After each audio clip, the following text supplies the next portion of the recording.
ఆగనంటున్న బంగారం ధరలు మళ్లీ పైకి ఎగపాకుతుండగా వెండి మాత్రం స్థిరంగా ఉండడం మార్కెట్లో ఆసక్తికర పరిణామంగా మారింది. గత నెలలో ఆల్ టైమ్ హైను తాకిన తర్వాత కొంతకాలం తగ్గిన పసిడి రేట్లు ఇప్పుడు మళ్లీ పెరుగుదల బాట పట్టాయి. అంతర్జాతీయ మార్కెట్లో స్పాట్ గోల్డ్ ధర ఔన్సుకు $46లకు పైగా పెరిగి $5,054 మార్కును తాకగా, స్పాట్ సిల్వర్ 2.33% లాభంతో $82.59 వద్ద ట్రేడ్ అవుతోంది.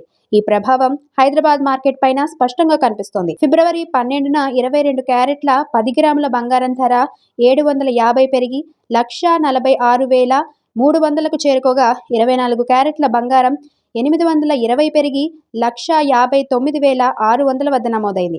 ఇదే సమయంలో కిలో వెండి 3 లక్షల వద్ద స్థిరంగా కొనసాగుతోంది. ఫిబ్రవరి 18 నుంచి పెళ్లిళ్ల సీజన్ ప్రారంభం కానుండడంతో డిమాండ్ మరింత పెరిగే సూచనలు కనిపిస్తున్నాయి. అంతర్జాతీయ అనిశ్చితులు, దేశీయ కొనుగోలు ఒత్తిడి కలిసి బంగారాన్ని మళ్లీ పరుగులు పెట్టిస్తున్నాయి. కొనుగోలు చేయాలనుకునే వారికి ఇది కీలక సమయమని వ్యాపార వర్గాలు చెబుతున్నాయి.